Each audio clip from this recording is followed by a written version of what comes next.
long one down to around the 3-yard line. Ward Cup takes it. He's cutting up to his left. He's over the 10. Nice block there by Lehman. Cup still going. He's up to the 25. And now he's hit and hit hard about the 27-yard line. Bruiser Kennard made the tackle. We interrupt this broadcast and bring you this important bulletin from the United Press. Flash, Washington. The White House announces Japanese attack on Pearl Harbor. This is CBS in America calling Honolulu. Go ahead, Honolulu.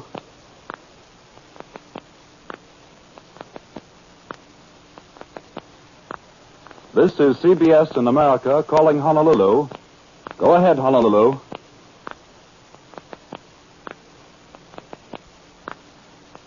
Go ahead, Honolulu.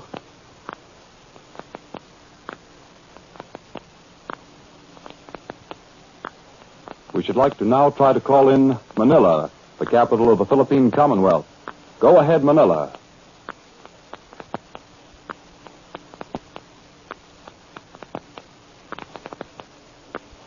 This is CBS in America calling Manila. Go ahead.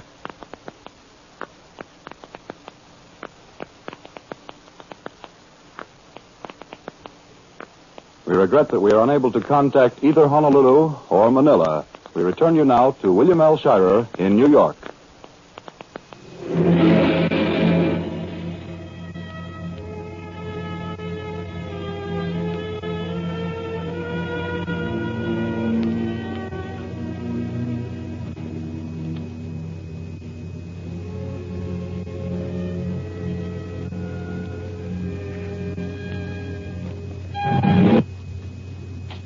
Here is a flash just received in our newsroom.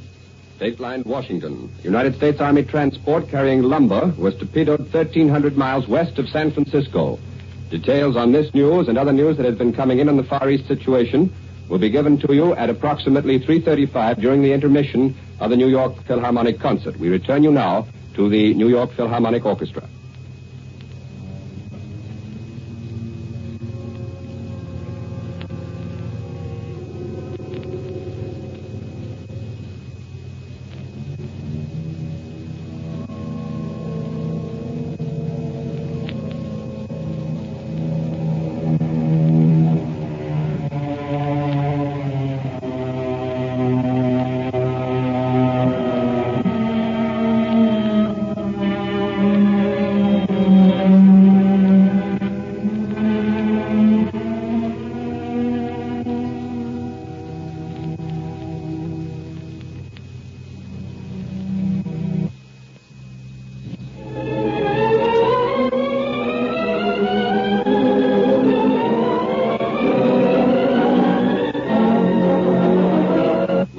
This program to bring you a special news bulletin. The Japanese have attacked Pearl Harbor, Hawaii, by air, President Roosevelt has just announced.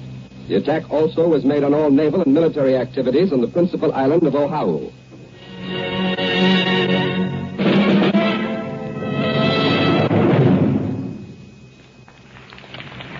The Symphony No. 1 in F minor by the modern Russian composer Shostakovich performed as the opening work on this afternoon's Philharmonic program, Artur Rujinsky conducting.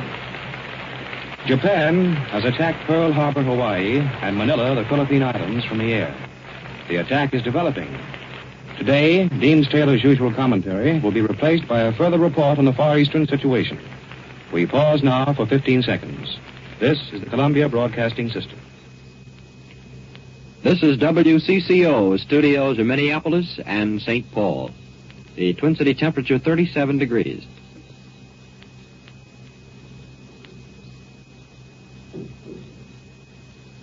This is John Daly speaking from the CBS newsroom in New York. Here is the Far East situation as reported to this moment. The Japanese have attacked the American naval base at Pearl Harbor, Hawaii, and our defense facilities at Manila, capital of the Philippines. The first disclosure of this news was made by Presidential Secretary Stephen Early by telephone at approximately 2:25 in Washington. I read the text of this historic announcement at a little after 2:30. The Japanese have attacked Pearl Harbor from the air and all naval and military activities on the island of Oahu, the principal American base in the Hawaiian Islands. That was Secretary Early's message. Short while later, he dictated another message. A second air attack has been reported. This one has been made on the Army and Navy bases in Manila. And here's a last-minute Associated Press flash from Honolulu. A naval engagement is in progress off Honolulu with at least one black enemy aircraft carrier in action against the Pearl Harbor defenses.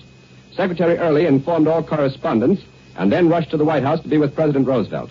As the announcement was made, the two Japanese envoys, Ambassador Nomura and Special Emissary Kurosu, were at the State Department. Columbia's correspondent in London, Bob Trout, heard the news for the first time from our report from New York. Up to that moment, or very shortly before then, the British capital had not been informed of the Japanese attack on the Hawaiian Islands and on Manila. In view of Prime Minister Churchill's recent pledge that a British declaration of war on Japan would follow almost immediately upon the outbreak of war between Japan and the United States, a British announcement is expected soon. Columbia's correspondent, Ford Wilkins, was put on the air in CBS's regular 2:30 news program on Sunday afternoon from Manila. He was cut off the air suddenly while he was talking about air raid shelters, possibly because of censorship. In communication with Columbia's radio station, KGMB in Honolulu, we heard here in New York that the Pearl Harbor base had been attacked and anti-aircraft fire was heard. A telephone message to the United Press from Fort Schaefer in Hawaii said that 50 planes attacked the island of Oahu. The planes were officially described so far as unidentified in these messages, although later reports that have come in from the press associations definitely identify at least two of these planes as carrying the emblem of the rising sun, the emblem of Japan.